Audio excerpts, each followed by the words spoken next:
দুই নাম্বার আয়াতুল কুরসি কোরআনের প্রধান আয়াত। তিন নাম্বার আয়াতুল কুরসির জিব্বা আছে, দুইটা ঠোঁট আছে। চার নাম্বার আয়াতুল কুরসির তাফসির।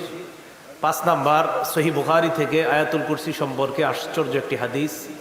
ছয় নাম্বার প্রত্যেক পাঁচ ওয়াক্ত সালাতের পর আয়াতুল কুরসি পড়ার ফজিলত। বাস আলোচনা শেষ হয়ে যাবে ইনশাআল্লাহ। এক নাম্বার আয়াতুল কুরসি, এটা কোরআনের সবচেয়ে মর্যাদাপূর্ণ আয়াত। আবু দাউদ শরীফ হাদিস নাম্বার 1460 নাম্বার হাদিস। উবাই ইবনে কাব রাদিয়াল্লাহু তাআলা আনহুর বর্ণনা। عن أبي بن كعب رضي الله تعالى عنه قال قال رسول الله صلى الله عليه وسلم أبا المنذر أي آية معك من كتاب الله أعظم। উবাই ইবনে কাব রাদিয়াল্লাহু তাআলা আনহুকে নবীজি প্রশ্ন করলেন, তোমার সাথে কোরআনের কোন আয়াতটা সবচেয়ে মর্যাদাপূর্ণ তোমার কাছে আছে? উবাই ইবনে কাব রাদিয়াল্লাহু তাআলা আন জবাব দিলেন, আল্লাহু ওয়া রাসূলুহু আ'লাম। এই ব্যাপারে আল্লাহ এবং তার রাসূল সাল্লাল্লাহু আলাইহি সাল্লাম অধিক অবগত। সুম্মা ক্বালা রাসূলুল্লাহি সাল্লাল্লাহু আলাইহি ওয়াসাল্লাম আবাল মুনজির আইয়ু আয়াতিন মাকা মিন কিতাবিল্লাহি আযম। নবীজি আবার প্রশ্ন করলেন উবাই ইবনে কাবকে, উবাই, তোমার কাছে কোরআনের সবচেয়ে মর্যাদাপূর্ণ আয়াত কোনটি বলো? প্রথম কি বলছে? আল্লাহ আর তার নবী ভালো জানে। তো নবী আবার প্রশ্ন করলেন। উবাই ইবনে কাব দ্বিতীয়বার জবাব দিলেন, আল্লাহু লা ইলাহা ইল্লা হুয়াল হাইয়ুল কাইয়্যুম। উবাই জবাব দিলেন, ইয়া রাসূলুল্লাহ, আমার কাছে মনে হয় কোরআনের সবচেয়ে মর্যাদাপূর্ণ আয়াত হলো আল্লাহর কোরআনের সূরা বাকারায় বর্ণিত আয়াতুল কুরসি। নবীজি উবাই ইবনে কাবের এই প্রশ্নের উত্তর শোনার পর ফাদরাবা ফি সদরি, উবাই ইবনে কাব বলেন, আল্লাহ নবী আমার বুকের মধ্যে শাবাশ বলে এইভাবে আমাকে হালকা হাত থাপড়ায়া দিলেন। বলি না শাবাশ, শাবাশ বেটা।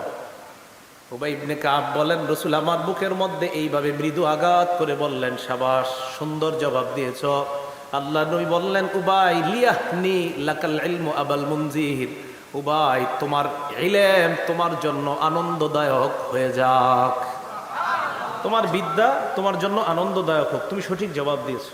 প্রথমে বলছে আল্লাহ আর তার নবী ভালো জানে। আবার প্রশ্ন করার পর একটু চিন্তা করে বলে দিছি, হুজুর আল্লাহু লা ইলাহা ইল্লা হুয়াল হাইয়ুল কাইয়্যুম আয়াতুল কুরসিটা আমার কাছে মনে হয়। নবীজি বললেন, শাবাশ, তোমার জ্ঞান তোমার জন্য আনন্দদায়ক, আনন্দের কারণ হয়ে যাক। এগুলো এক নাম্বার কথা। দুই নাম্বার, আয়াতুল কুরসি কোরআনের প্রধান আয়াত। সুবহানাল্লাহ।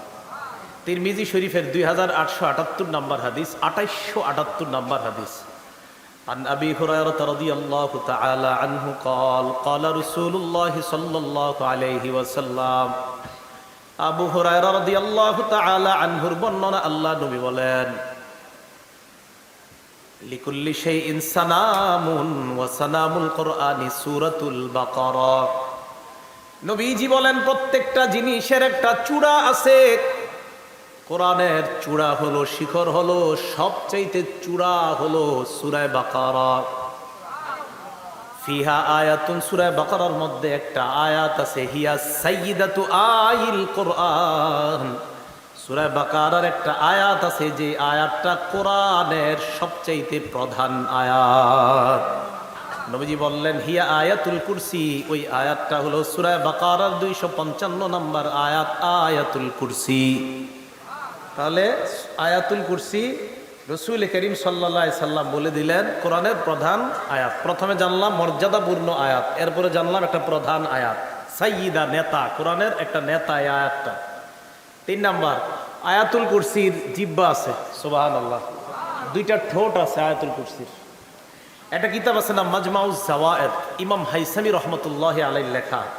এই কিতাবের 6 নম্বর খণ্ড 324 নম্বর পৃষ্ঠায় উবাই ইবনে কাব রাদিয়াল্লাহু তাআলা আনহুর বর্ণনা। ক্বালা রাসূলুল্লাহি সাল্লাল্লাহু আলাইহি ওয়াসাল্লাম, আল্লাহ নবী বলেন, ইন্না লাহা লিসানান ওয়া শাফাতাইন। নবীজি বলেন, আয়াতুল কুরসি এমন একটা আয়াত, এই আয়াতের একটা জিহ্বা আছে, দুইটা ঠোঁট আছে। এই জিহ্বা আর ঠোঁটের মাধ্যমে তুকাদ্দিসুল মালিকা, এই জিহ্বা আর ঠোঁটের মাধ্যমে সদা সর্বদা আল্লাহর পবিত্রতা বর্ণনা করতে থাকে। আয়াতুল কুরসি তার ঠোঁট আর জিহ্বা দিয়া আল্লাহর পবিত্রতা বর্ণনা করে। তাহলে বলেন তো এই আয়াতটা আমাদের সকলের শিক্ষা গ্রহণ করা দরকার আছে না নাই? আল্লাহ সকলকে এই আয়াতটা মুখস্থ করার তৌফিক দান করেন। এবার মন দিয়ে শোনেন আয়াতুল কুরসি 4 নাম্বার আয়াতুল কুরসির তাফসির। আমরা তাফসিরে যাই। হ্যাঁ, আল্লাহু লা ইলাহা ইল্লা হুয়াল হাইয়ুল কাইয়্যুম। আল্লাহ লা ইলাহা ইল্লাহু, তিনি ছাড়া কোনো ইলাহ নাই। তিনি ছাড়া কোনো ইলাহ নাই। ইলাহ মানে যার ইবাদত করা হয়। ইবাদত করা হয় একমাত্র কার? আল্লাহ। আল্লাহ ছাড়া যদি কোনো ইলাহ থাকতো তাহলে কি সমস্যা হইতো? আল্লাহ ছাড়া যদি কোনো ইলাহ থাকতো তাহলে কি সমস্যা হইতো? এই ব্যাপারে দুটা উদাহরণ শোনেন। এক, সূরা আম্বিয়ার 22 নম্বর আয়াত। আল্লাহ বলেন, লাউ কানা ফীহিমা আলিহাতুন ইল্লাল্লাহু লাফাসাদাতা। আল্লাহ বলেন, আসমান এবং জমিনের মধ্যে আমি ছাড়া অন্য কোনো ইলাহ যদি থাকতো, আসমান জমিন ধ্বংস হয়ে যাইতো। আমি আল্লাহ ছাড়া যদি অন্য কোনো ইলাহ থাকতো, আসমান জমিন ধ্বংস হয়ে যাইতো। সূরা মুমিনুনের 91 নম্বর আয়াতে আল্লাহ বলেন, ওয়া কানা মাহু মিন ইলাহ, আল্লাহর সাথে কোনো ইলাহ নাই। আল্লাহ বলেন, ইযান, যদি আল্লাহর সাথে কোনো ইলাহ থাকতো, লাযাহাবা কুল্লু ইলাহিম বিমা খালাকা, তাহলে প্রত্যেক ইলাহ বলতো আমি আমার সৃষ্টি নিয়া আমি পৃথক হয়ে যাই। প্রত্যেক ইলাহ বলতো আমি জমিন বানাইছি, আমি আমার জমিন নিয়ে পৃথক হয়ে যাই। আসমানের ইলাহ বলতো আমি আসমান বানাইলাম, আমি আসমান নিয়ে পৃথক হয়ে যাই। গাছের ইলাহ বলতো আজকে বাতাস দিব। অন্য ইলাহ বলতো না না, বাতাস দেওয়ার প্রয়োজন নাই। আল্লাহ বলেন, ইদাল্লা যাহাবা কুল্লু ইলাহিম বিমা খালাকা আলা বাদুহুম আলা বাদ, যদি আমি ছাড়া আর কোনো ইলাহ থাকতো, প্রত্যেক ইলাহ তার সৃষ্টি নিয়ে পৃথক হয়ে যাইতো। এক ইলাহ আরেক ইলাহর উপর প্রাধান্য বিস্তার করত।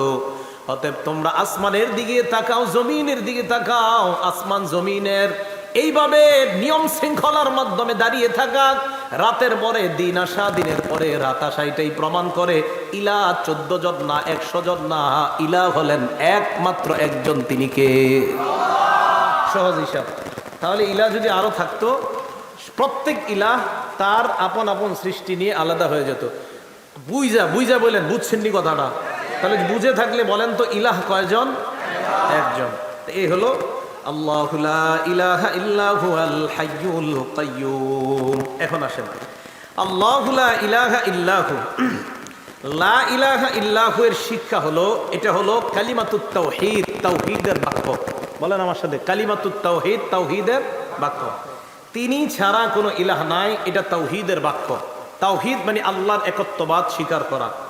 এই কালিমাতুত তাওহীদ বা আল্লাহর একত্ববাদ স্বীকার করার অনেকগুলো শর্ত, মৌলিক 4টা শর্ত মনে রাখবো আমরা। জোরে বলেন, কয়টা? আল্লাহ যে এক, এটা বলার জন্য, জানার জন্য মৌলিক কয়টা শর্ত মনে রাখবো? আবার বলছি, আল্লাহ যে এক, এটা জানার জন্য, বুঝার জন্য কয়টা শর্ত মনে রাখবো? 1 নাম্বার, মনে রাখেন, 1 নাম্বার কালিমাতুত তাওহীদ। তাওহীদ যে বাক্যটা, এই বাক্যের অর্থ জানা। এই বাক্যের অর্থ হলো আল্লাহ ছাড়া কোনো ইলাহ নাই, এই বিশ্বাস নিয়ে মৃত্যুবরণ করা। আবার বলছি, তাওহীদের একত্ববাদের বাক্যটার অর্থ জানা। অর্থ কি? আল্লাহ ছাড়া কোনো ইলাহ নাই, অন্য যত ইলাহ আছে এগুলাকে নিষিদ্ধ করা। আমরা দুনিয়ার যত ইলাহ আছে সব নিষিদ্ধ করি, ইলাহ মানে একজন, তিনি হলেন আল্লাহ। এই বিশ্বাস নিয়ে দুনিয়া থেকে বিদায় নেওয়া। যদি এই বিশ্বাস নিয়ে যেতে পারি, জান্নাতে প্রবেশ করবেন। দলিল মুসলিম শরীফের 26 নম্বর হাদিস, কওমি মাদ্রাসার কিতাব অনুযায়ী 3033টা হাদিস হবে মোট হাদিসের সংখ্যা, সে অনুযায়ী 26 নম্বর হাদিস। আবার এই হাদিসটার সিরিয়াল 43 হতে পারে, সে অনুযায়ী হাদিস সংখ্যা হবে 7453টা। 26 নম্বর হলে 3033টা, যেটা আমাদের মাদ্রাসাগুলোয় যে কিতাবটা পড়ানো হয় ওই অনুযায়ী। এখানে আসছে ক্বালা রাসূলুল্লাহ সাল্লাল্লাহু আলাইহি ওয়াসাল্লাম, আল্লাহ নবী বলেন, মান মাতা ওয়া হুয়া ইয়ালামু আন্নাহু লা ইলাহা ইল্লাল্লাহ দাখালাল জান্নাহ, যেই ব্যক্তি মৃত্যুবরণ করে এই বিশ্বাস নিয়ে আল্লাহ ছাড়া কোনো ইলাহ নাই, যেই ব্যক্তি এই বিশ্বাস নিয়ে এটা জেনে মৃত্যুবরণ করে আল্লাহ ছাড়া কোনো ইলাহ নাই, আল্লাহ নবী বলে এই বিশ্বাস নিয়ে যদি তুমি মৃত্যুবরণ করো, দাখালাল জান্নাহ, তুমি আল্লাহর জান্নাতের মেহমান হয়ে যাইবা। এই আয়াতের অনুবাদ আহলুস সুন্নাত ওয়াল জামাত এইভাবে করেন, মান মাতা মুওয়াহিদান বিল্লাহ, যে ব্যক্তি আল্লাহর একত্ববাদ স্বীকার করা অবস্থায় মারা যায়, মারা যাওয়ার সময় এই ব্যক্তির মাথায়, মনের মধ্যে, মুখের মধ্যে এটা আছে, আমার রব একমাত্র একজন, তিনি হলেন আল্লাহ। আমার একত্ববাদ স্বীকার হবে একমাত্র আল্লাহর জন্য, আমি আল্লাহর একত্ববাদ স্বীকার করি। আল্লাহ নবী বলেন এই অবস্থায় যদি তুমি মারা যাও, দাখলাল জান্নাহ, নবী বলেন ওই উম্মতটা জান্নাতের মেহমান হয়ে যাবে, দাখলা, জান্নাতে প্রবেশ করবে। এ হলো এক নাম্বার কথা। তাহলে বলেন তো আল্লাহর একত্ববাদ স্বীকারের মৌলিক কয় শর্ত বলে গেছে? এক নাম্বার, আল্লাহ একক ক্ষমতার অধিকারী, এই বিশ্বাস নিয়ে মরা। দুই নাম্বার শর্ত, সামান্যতম সরিষা পরিমাণ সন্দেহ করা যাবে না আল্লাহর একত্ববাদে, সামান্যতম কি করা যাবে না, সন্দেহ করা যাবে না। দলিল সূরা হুজুরাতের 15 নম্বর আয়াত, আল্লাহ বলেন ইন্নামাল মুমিনুনা আল্লাযীনা আমানু বিল্লাহি ওয়া রাসূলিহি, আল্লাহ বলেন ইমানদার তারা, দেখেন কি কয়, ইমানদার তারা, এ আমি আপনি আমরা, আল্লাহ বলেন ইমানদার তারা, আমানু বিল্লাহ, এক নাম্বার যারা আল্লাহকে বিশ্বাস করেছে, ওয়া রাসূলি, নবীকে বিশ্বাস করেছে। দেখেন কি কয়, সুম্মা লাম ইয়ারতাবু, কোন প্রকার সন্দেহ করে নাই।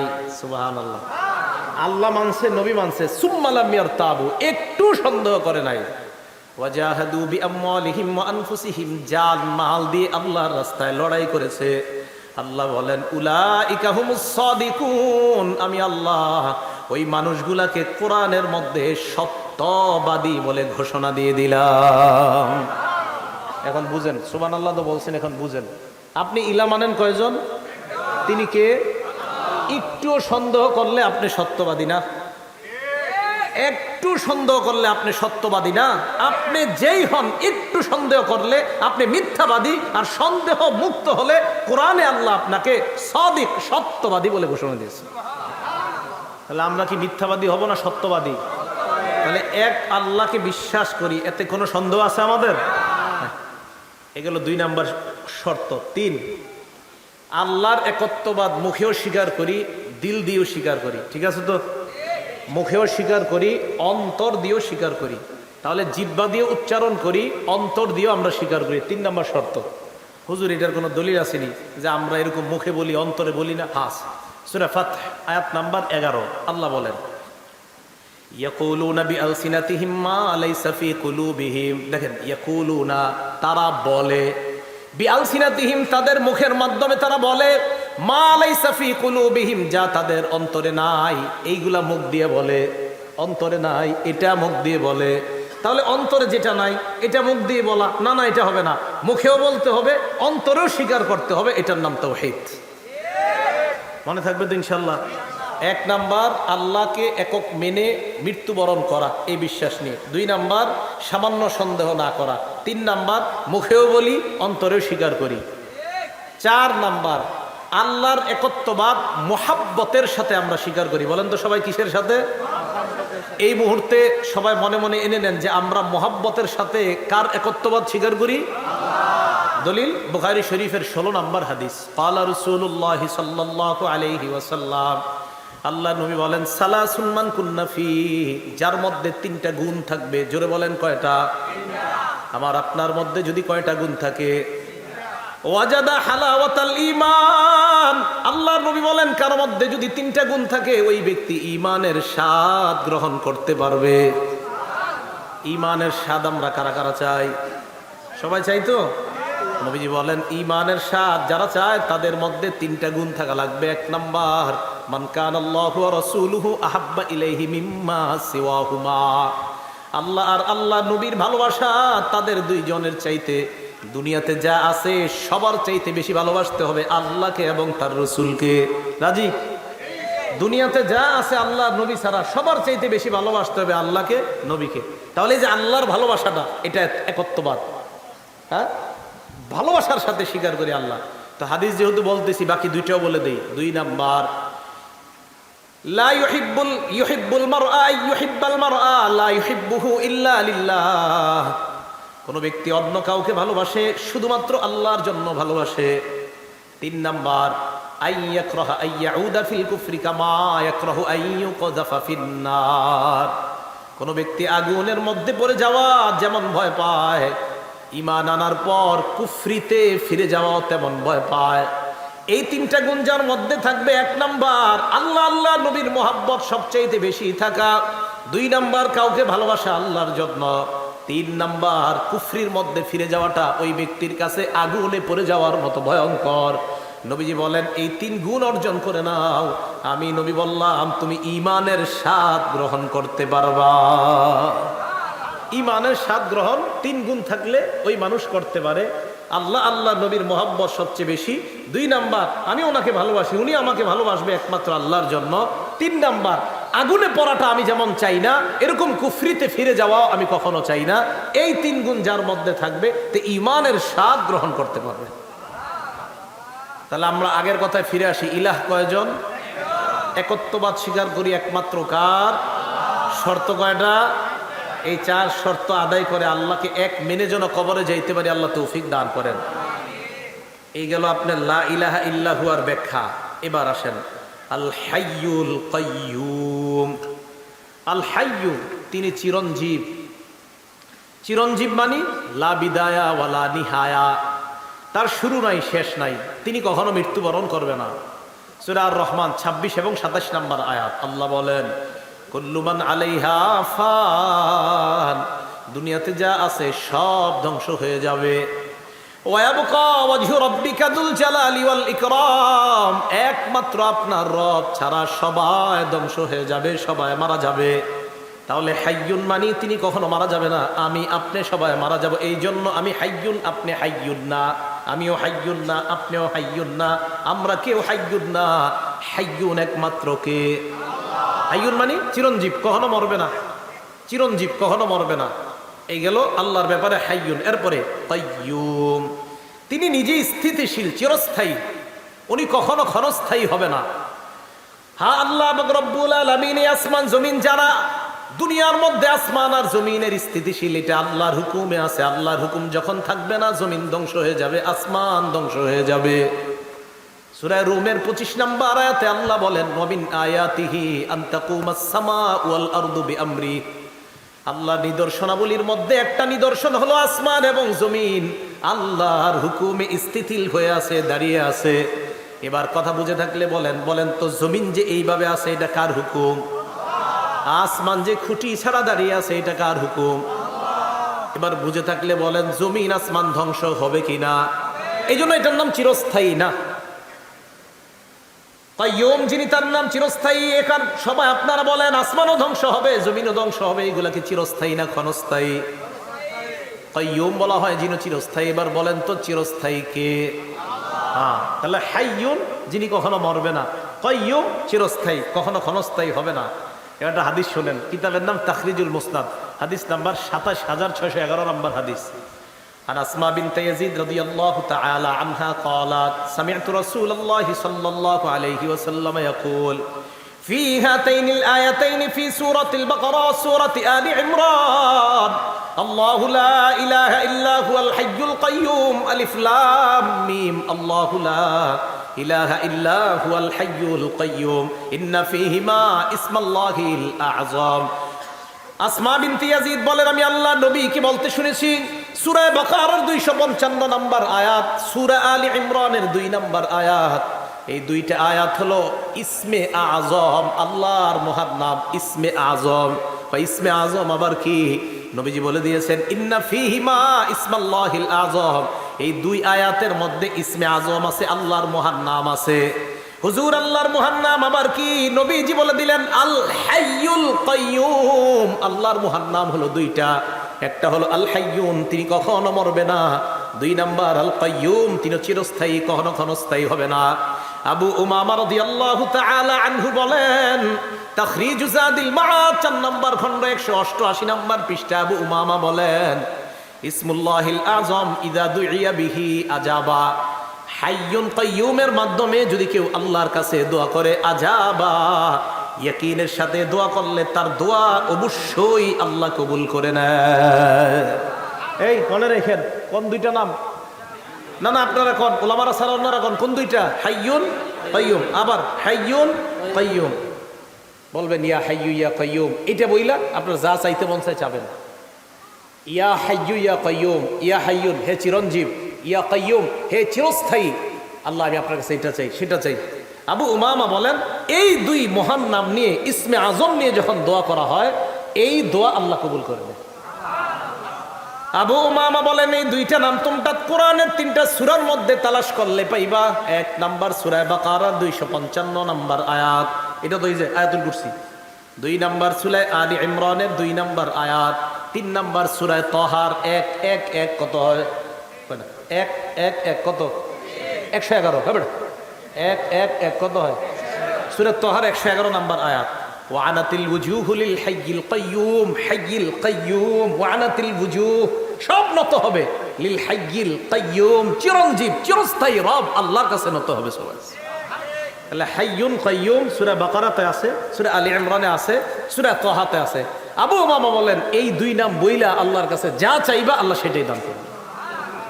মনে থাকবে তো ইনশাআল্লাহ? আসেন এবার পরে যাই। লা তাখুযুহু সিনাতুন ওয়ালা নাওম, আল্লাহ বলেন তাকে স্পর্শ করে না সিনাতুন তন্দ্রা, ওয়ালা নাওম নিদ্রা। তন্দ্রা বলা হয় কাকে? ঝিমায় ঝিমায় পড়ে যাওয়া, মানে ঘুম আসে আসে বা পড়ে যাওয়া আবার জাগ্রত হওয়া, এটা তন্দ্রা। এটার আরেকটা আরবি হলো নুআস, নুআস তন্দ্রা। নাওম মানে ঘুম। আল্লাহকে কোনো নিদ্রা আর কোনো তন্দ্রা কখনো স্পর্শ করে না।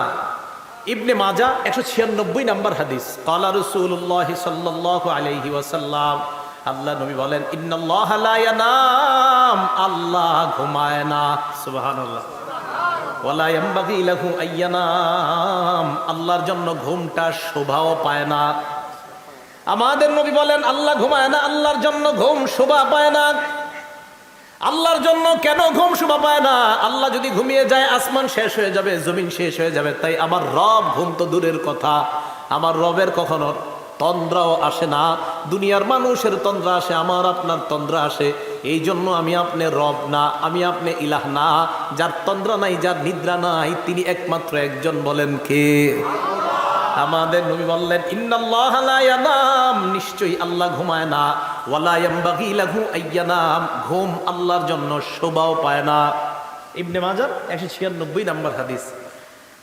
এবার আসেন লাহু মা ফিস সামাওয়াতি ওয়া মা ফিল আরদ, নবমণ্ডল ভূমণ্ডলের মধ্যে যা আছে সব তারই নিয়ন্ত্রণে, সব তার, সব আল্লাহর। সূরা মারিয়াম আয়াত নাম্বার 93 আল্লাহ বলেন ইন কুল্লু মান ফিস সামাওয়াতি ওয়াল আরদি ইল্লা আতির রহমানি আবদা। আল্লাহ বলেন ইন কুল্লু মান ফিস সামাওয়াতি ওয়াল আরদ, আসমান জমিনের মধ্যে যা কিছু আছে, ইল্লা আতির রহমানি আবদা, সবাই গোলাম হয়ে কিয়ামতের ময়দানে আমি আল্লাহর সামনে উপস্থিত হবে। সব গোলাম, সব নত ভাবে আল্লাহর সামনে উপস্থিত হবে। দুনিয়াতে যা আছে, তাহলে বলেন তো আসমান জমিনে যা আছে সব কার অধীনে আছে?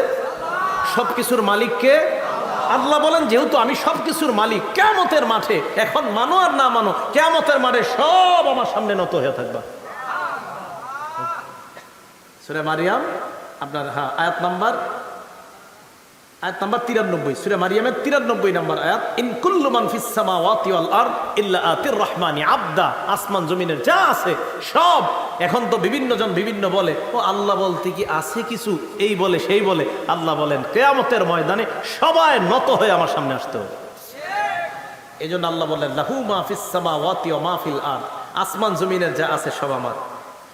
মান যাল্লাযী ইয়াশফাউ ইনদাহু ইল্লা বিইজনিহি, কে আছে এমন যে আল্লাহর হুকুম ছাড়া কারো সুপারিশ করতে পারে? কিয়ামতের ময়দানে কেউ সুপারিশ করতে পারবে না। আল্লাহ একমাত্র যদি হুকুম না করে কেউ সুপারিশ করতে পারবে না। সূরা নাজমের 26 নম্বর আয়াতে আল্লাহ বলেন ওয়া কাম মিন মালাকিন ফিস সামাওয়াতি লা তুগনি শাফাআতুহুম, ভালো করে বুঝেন। ওয়া কাম মিন মালাকিন ফিস সামাওয়াত, আসমানের মধ্যে কত ফেরেশতা, লা তুগনি শাফাআতুহুম শাইআ, তাদের সুপারিশ কোনো কাজে আসবে না, এদের সুপারিশ কোনো কাজে আসবে না। ইল্লা মিন বাদি আন ইয়াযানাল্লাহু লিমান ইয়াশা ওয়া ইয়ারদা, হ্যাঁ তবে আল্লাহ যার জন্য চায়, যার প্রতি সন্তুষ্ট হয়, তার ব্যাপারে যদি আল্লাহ সুপারিশ করার হুকুম দেয়, তখন ওই ব্যক্তির ব্যাপারে সুপারিশ করে আল্লাহর পক্ষ থেকে মঞ্জুর করায় তাকে জান্নাতে নিতে পারবে। আমাদের নবীজির একক সুপারিশ করার ক্ষমতা নাই। আল্লাহ বলবে ইশফা, সুপারিশ করেন, তুশাফা, আপনার সুপারিশ আমি গ্রহণ করব। আল্লাহ বলবে, এরপরে নবীজি সুপারিশ করবে। ভাই কথাটা মনে থাকবে? তাহলে বলেন তো, সুপারিশ করার ক্ষমতা আমাদের কারো আছে? হ্যাঁ, আল্লাহ যাকে ক্ষমতা দিবে সেই সুপারিশ করতে পারবে। আল্লাহ বুঝার তৌফিক দান করেন। ইয়ালামু মা বাইনা আইদিহিম ওয়া মা খালফাহুম, তাদের আগে পরে যা আছে সব জানে কে? আমাদের আগে পরে যা আছে সব কে জানে? সূরা তালাক 12 নম্বর আয়াতে আল্লাহ বলেন, লিতা'লামু আন্নাল্লাহা কাদ আহাতা বিকুল্লি শাইইন ইলমা, যেন তোমরা জানতে পারো আল্লাহ সব কিছুকে বেষ্টন করে আছে। আছে না সূরা তালাকের? আমি সাবরা কই, আল্লাহুল্লাযী খালাকাস সামাওয়াতি ওয়াল আরদ, খালাকা সাবআ সামাওয়াতি ওয়া মিনাল আরদি মিসলাহুন্না ইয়াতানাজ্জালুল আমরু বাইনাহুন্না লিতা'লামু আন্নাল্লাহা আলা কুল্লি শাইইন কাদির ওয়া আন্নাল্লাহা কাদ আহাতা বিকুল্লি শাইইন ইলমা। 28 নম্বর পারা 18 নম্বর পৃষ্ঠা সূরা তালাক আয়াত নম্বর 12। তা আল্লাহ পাক রব্বুল আলামিন বলেন যে আল্লাহ পাক রব্বুল আলামিন 7 আসমান বানাইছে, 7 জমিন বানাইছে, যেন তিনি জানতে পারেন, যেন তোমরা জানতে পারো যে আল্লাহ সব কিছুর উপর ক্ষমতাবান। আর এটাও যেন জানতে পারো যা বানাইছে সব কিছুর জ্ঞান একজনের কাছে আছে। তিনি কে? আমাদের আগে পরে সব জানেন আল্লাহ।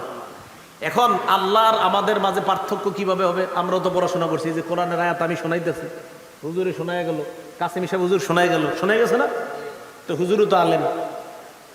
এরপরে আয়াতে আল্লাহ বলেন, ওয়ালা ইউহিতুনা বিশাইইন মিন ইলমিহি ইল্লা বিমা শাআ, মানুষ তো ততটুকুই বিদ্যা অর্জন করতে পারে আমি আল্লাহ যতটুকু চাই। সুবহানাল্লাহ। মানুষ ততটুকু অর্জন করতে পারে, ততটুকু আমি চাই। হ্যাঁ, আমি আল্লাহ সব জানি, কিন্তু তোমরা ততটুকু জানো যতটুকু আমি চাবো। আমি যতটুকু চাই তোমাকে জানাইতে, ততটুকু তুমি জানবা, এর চেয়ে বেশি জানবা না। এবার আপনাদের একটা মজার হাদিস শোনাই, সহিহ বুখারী হাদিস নাম্বার 122। মুসা আলাইহিস সালাতু ওয়াস সালাম জনের মাঝে ঘটনা, লম্বা হাদিস, যদি পারেন বুখারীতে পড়ে নেবেন, 122 নম্বর হাদিস। আমি পুরোটা বলবো না। খজিরের কাছে মুসা আলাইহিস সালাতু ওয়াস সালাম গেলেন, যাওয়ার পর বললেন, হাল আত্তাবিউকা আলা আন তুআল্লিমানি মিম্মা উল্লিমতা রুশদা, আল্লাহ আপনারে যে বিদ্যা দিছে, এই বিদ্যা শিখার জন্য আমি কি আপনার অনুসরণ করতে পারি? খাজির জবাব দিলেন, কি খজির? খিজির না, বলেন খাজির, সবাই বলেন খাজির। খিজির বললেন না, বলেন খাজির। হ্যাঁ খাজির, খিজির বললেন না, খাজির। খাজির জবাব দিলেন, ইন্নাকা লান তাস্তাতিআ মাইয়া সাবরা, আপনি আমার সাথে ধৈর্য ধারণ করতে পারবেন না। মুসা নবীকে কেন? খজির জবাব দেয়, ইন্নী আলা ইলমি মিন ইলমিল্লাহ আল্লামানিহি, আমি আল্লাহর পক্ষ থেকে একটা বিদ্যা পেয়েছি, যে বিদ্যাটা আল্লাহ আমাকে শিখাইছে। বলেন সবাই, খজিরকে বিদ্যা শিখাইছে কে? অনেক ভাইরা দলিল দিতে চায়, খজির তো গায়েব জানতেন, নাউজুবিল্লাহ কয় না। খজির বলতেছে, ইন্নী আলা ইলমি মিন ইলমিল্লাহ আল্লামানিহি, আমি আল্লাহর পক্ষ থেকে কিছু বিদ্যা পেয়েছি, যে বিদ্যাটা আল্লাহ আমাকে শিখাইছে। ওয়ালা তা'লামুহু আনতা মুসা, এই বিদ্যা আপনি জানেন না।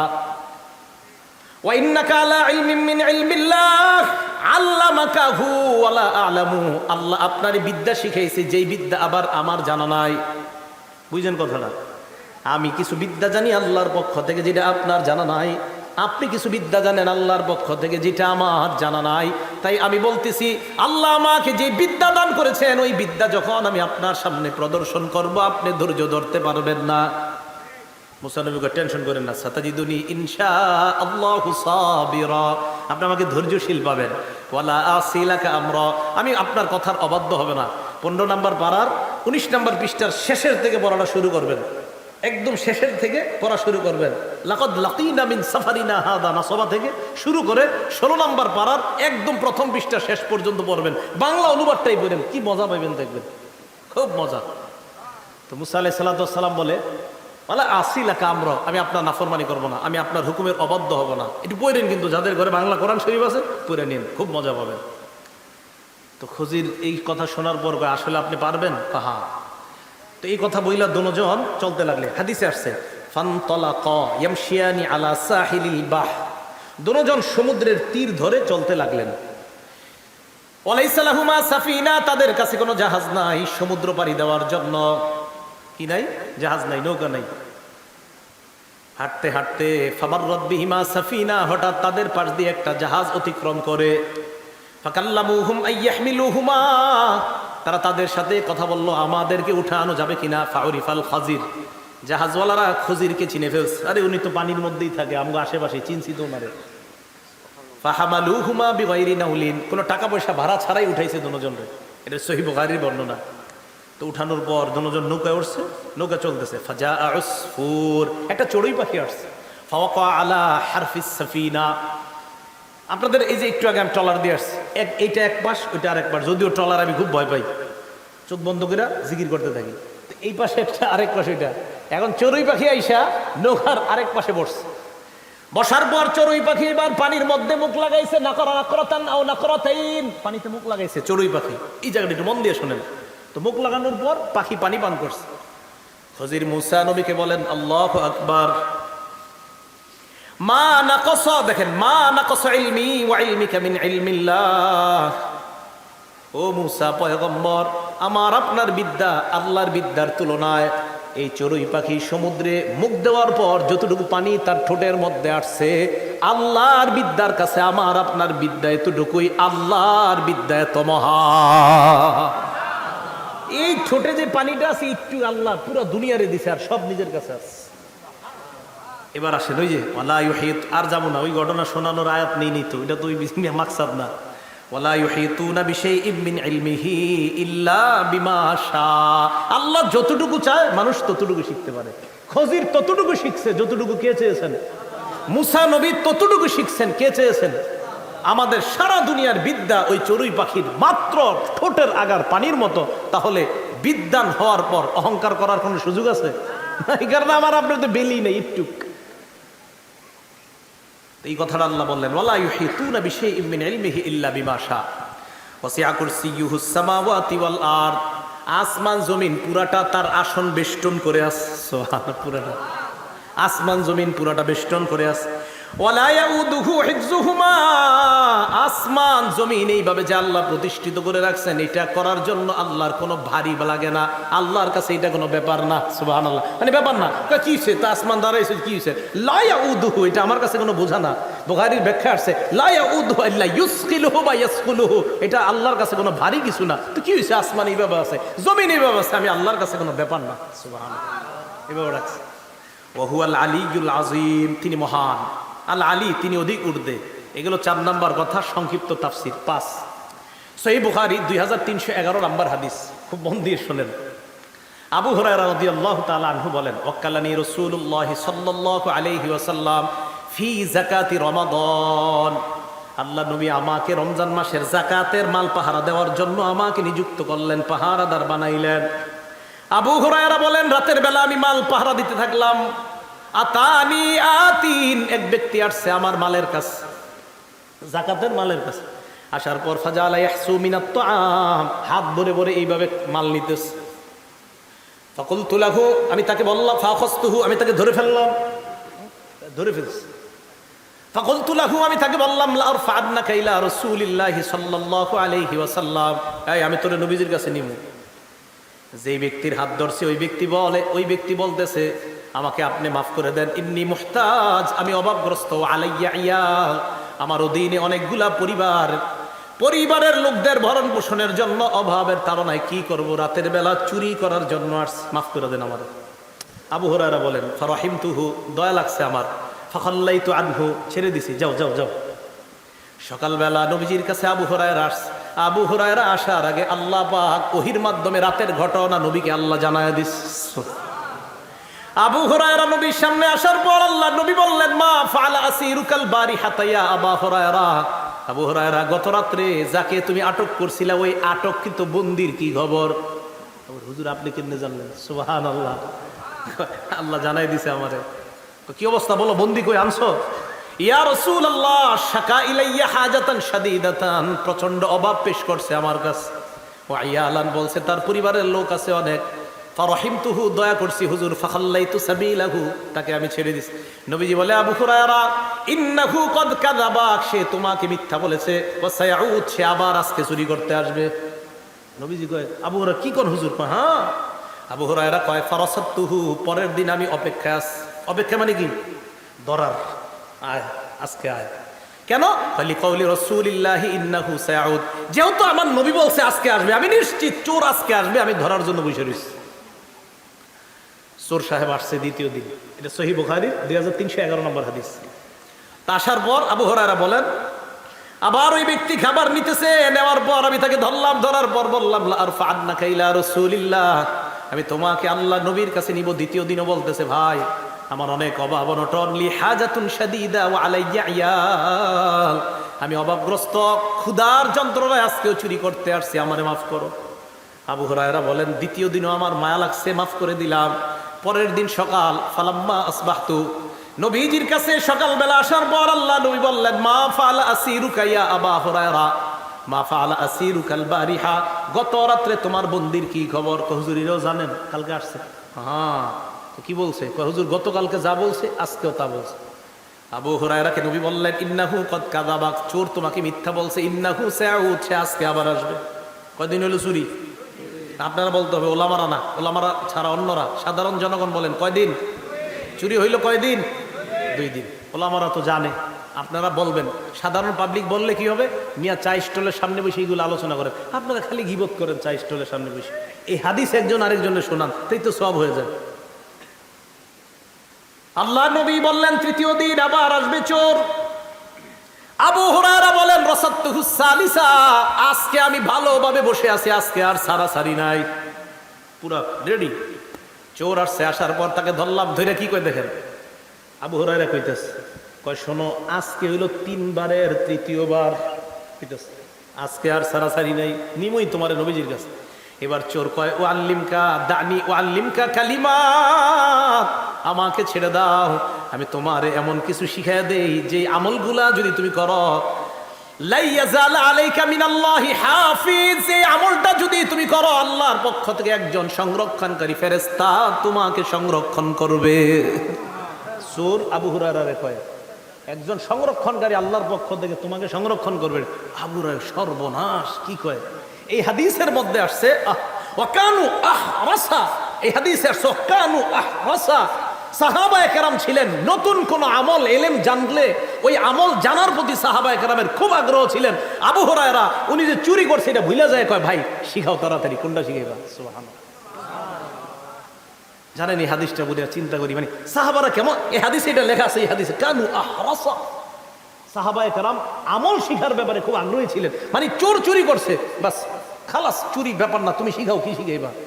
এমন কিছু শিখামু তোমারে পাহারা দিবে একজন, তাই নাকি? হ্যাঁ। আবু হুরায়রা কয় বলো। এবার চোর বলতেছে, আল্লাহু লা ইলাহা ইল্লা হুয়াল হাইয়ুল কাইয়্যুম, চোর আয়াতুল কুরসি পুরাটা শোনায় দিস। এবার চোর আবু হুরায়রাকে বলে, ইদা আওয়াইতা ইলা ফিরাশিকা, যখন তুমি তোমার বিছানায় যাও, ফাকরা আয়াতুল কুরসি, তুমি এই আয়াতুল কুরসিটা পড়ো, বিছানায় যাইবা আয়াতুল কুরসি পড়বা, সারা রাত আর টেনশনের প্রয়োজন নাই, আল্লাহ তোমাকে হেফাজত করবেন। এই জায়গা আবার একটা বিষয়, হুজুর ঠিক আছে আয়াতুল কুরসি পড়ে দরজাটা খোলা রাখবো, এটার নাম তাওয়াক্কুল না। এক হাদিস হইছে, তাহলে আবার আরেকটা হাদিস কইতে হবে। এক সাহাবা নবীজির কাছে আসছে, আসার পর কয়, ইয়া রাসূলুল্লাহ, আমি আমার ঘোড়ার বাদন, উটের বাদন ছেড়ে দিয়া আমি তাওয়াক্কুল করবো যে আমার বাদন কোথাও, আমার উট কোথাও যাবে না, আমার ঘোড়া কোথাও যাবে না, আল্লাহ হেফাজত করবে। হুজুর এটা কি তাওয়াক্কুল? নবীজি কয়, না, বাদবা, বাদার পরে আল্লাহর উপর তাওয়াক্কুল করবা, ইনশাআল্লাহ আমার ঘোড়া উট কোথাও যাবে না, এটার নাম তাওয়াক্কুল। কথা মনে বুঝেন নাই? বাদবা মানে প্রস্তুতি নিবা, তুমি তোমার পক্ষ থেকে সব চেষ্টা করবা, হ্যাঁ আমি আল্লাহর উপর ভরসা করতেছি, দরজা লাগাইতে হবে, আয়াতুল কুরসি পড়তে হবে, ইনশাআল্লাহ আল্লাহ আমাকে হেফাজত করবে। তাওয়াক্কুলের অর্থ বুঝে আসছে তো সবার? তাওয়াক্কুল মানে কি? ব্যাপার না হুজুর, দরজা খোলা থাকতো কি হয়েছে, না, নবীজি কিন্তু শিখাই দিছে, বাঁধো, বাঁধার পরে তাওয়াক্কুল করবা, মানে প্রস্তুতি নাও, সব প্রস্তুতি নিয়ে ওয়াদনা সাইয়াহু সাওফা ইয়ারা, তুমি তোমার চেষ্টা করে যাবা, এই চেষ্টার ফলাফল তুমি দেখবা, সাওফা ইয়ারা। তাহলে আসেন, আবু হুরায়রা রাদিয়াল্লাহু তাআলা আনহু এটা শিখার পর চোরে ছেড়ে দিস, নবীজির কাছে আসছে, আবু হুরায়রা কি খবর, গত রাত্রে বন্দির কি অবস্থা? হুজুর এই ঘটনা, আমারে তো এটা শিখাই গেছে। তাই নাকি? 3 দিন নবীজি কি বলছে, সে মিথ্যা বলছে গত 2 দিন। এবার আল্লাহ নবী কয়, আবু হুরায়রা ইন্নাহু কদ সাদাকা, গত রাতে তোমাকে যা শিক্ষা দিছে এটা সত্য। সুবহানাল্লাহ। ওয়াকাদ কাযুব, তবে শোনো, যদিও সত্য কথা বলছে, তবে সে দুনিয়ার সবচেয়ে বড় মিথ্যাবাদী। আবার বলছি, আবু হুরায়রা গত রাত্রে চোর তোমাকে সত্যতা বলছে, তবে এই চোর দুনিয়ার সবচাইতে মিথ্যাবাদী, তবে কালকে ঠেকায় বইরা তোমাকে একটা সত্য কথা বলছে, কিন্তু সে মিথ্যাবাদী। আবু হুরায়রা কয়, কি কয়টা? নবীজি কয় তালাবু মান তুখাতিবু মুনযু সালাসালায়াল, গত 3 রাত তুমি কার সাথে মোকাবেলা করছো জানো নি? কয় জি না হুজুর। কয় জাকা শয়তান, এই 3 দিন চোর ছিল শয়তান। কে ছিল? শয়তান আয়াতুল কুরসির ফজিলত শিখিয়ে দিস। শয়তান আয়াতুল কুরসির ফজিলত শিখিয়ে দিছে যে ঘুমাইতে যখন যাও, আমি শয়তান থেকে বাঁচতে হইলে, তোমার বিবি ইত্যাদি এগুলার হেফাজত রাখতে হইলে আয়াতুল কুরসি বইরা দরজা বন্ধ রাখো। শয়তান শিখিয়ে দিছে। আমি শয়তান তোমার বিবিরে উল্টা পাল্টা কুমন্ত্রণা দিব না, তোমারেও দিব না, আয়াতুল কুরসি বইরা ঘর লাগাও। শয়তান শিখিয়ে দিছে, এরপর আপনারা আমল করবেন। আজীব এক বর্ণনা। হ্যাঁ, শয়তান শিখিয়ে দিছে, এটা পড়ো, তাহলে হেফাজত থাকা যাবে। সর্বশেষ 6 নম্বর কথা, আজকে এশার নামাজ কারা কারা পড়ছেন হাত তুলতে বলবো না, আশাবাদী সবাই পড়ছেন। 5 ওয়াক্ত নামাজের পর আয়াতুল কুরসি পড়া। বুলুগুল মারাম নামে একটা হাদিসের কিতাব আছে, এই কিতাবের 97 নম্বর হাদিস। ক্বালা রাসূলুল্লাহ সাল্লাল্লাহু আলাইহি ওয়াসাল্লাম, নবীজি বলেন, মান ক্বারা আয়াতুল কুরসি দুবুরা কুল্লি সালাতিন মাকতুবা, 5 ওয়াক্ত ফরজ নামাজের পর যে ব্যক্তি আয়াতুল কুরসি পড়বে, লাম ইয়ামনাহু মিন দুখুলিল জান্নাতি ইল্লাল মাউত, মরণ ছাড়া জান্নাতে তাকে যাওয়া কেউ ঠেকাতে পারবে না। এই ব্যক্তি মারা যাবে আর জান্নাতে প্রবেশ করবে। সবার কাছে জানতে চাই, আমি সহ আজকে থেকে যতদিন আমাদের এই মেধাটা ঠিক থাকবে, আমাদের যতদিন পর্যন্ত মাথা উল্টা পাল্টা না হবে, সজ্ঞানে সুস্থ অবস্থায় যতদিন বেঁচে থাকবো, আয়াতুল কুরসি নামাজের পর কখনো মিস করব না। রাজি আছেন ইনশাআল্লাহ? হ্যাঁ, এবার হাত নামান সবাই। সমস্যা নেই, এইগুলা জানা যায়। আয়াতুল কুরসি মুখস্থ নাই কাদের? হাত তোলেন। মুখস্থ নাই, সমস্যা নাই, এটা সমস্যা নেই, হাত তোলেন। মুখস্থ নাই, আপনারা শিখে নিন ইনশাল্লাহ। হ্যাঁ, আয়াতুল কুরসি প্রত্যেক 5 ওয়াক্ত নামাজের পর পড়বেন, মারা যাবেন জান্নাতে যাবেন। আয়াতুল কুরসি প্রত্যেক 5 ওয়াক্ত নামাজের পর পড়বেন, মারা যাবেন জান্নাতে যাবেন। তো পড়বেন তো ইনশাল্লাহ? তাহলে যারা শিখেন নাই শিখবেন তো ইনশাল্লাহ? তাহলে ওলামা কেরামের সাক্ষীতে আপনারা ওয়াদা করছেন, তো ইনশাল্লাহ শিখে নেবেন। হ্যাঁ, তাহলে আজকে থেকেই চেষ্টা করবেন, এমনি দেখে দেখে পড়বেন, না পার যতদিন না পারেন। আর ইনশাল্লাহ মুখস্থ হওয়ার পর বাস, এখন আপনি দেখে দেখে তো সবসময় পড়তে পারবেন না। আপনি নরসিংদী গেছেন, তখন তো কোরআন শরীফ সাথে নিয়ে যান নাই। এক মসজিদে আপনি আসরের নামাজ পড়ছেন, তখন ওই মসজিদে তাকায় দেখেন কোরআন শরীফও খুঁজে পাইতেছেন না, তখন আপনি মুখস্থ আমলটা করতে হবে। এই জন্য আমরা সবাই আয়াতুল কুরসির আমলটা শিখে নিব। তাহলে 1 নাম্বার, আয়াতুল কুরসি কোরআনের সবচাইতে মর্যাদাপূর্ণ আয়াত। 2 নাম্বার, আয়াতুল কুরসি কোরআনের প্রধান আয়াত। 3 নাম্বার, আয়াতুল কুরসির জিহ্বা আছে, 2টা ঠোঁট আছে আল্লাহর পবিত্রতা বর্ণনা করে। 4 নাম্বার, আয়াতুল কুরসির তাফসির শিখলাম।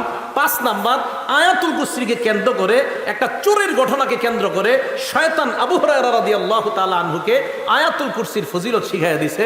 6 নাম্বার, 5 ওয়াক্ত নামাজের পর আয়াতুল কুরসি পড়ার ফজিলত জানতে পারলাম।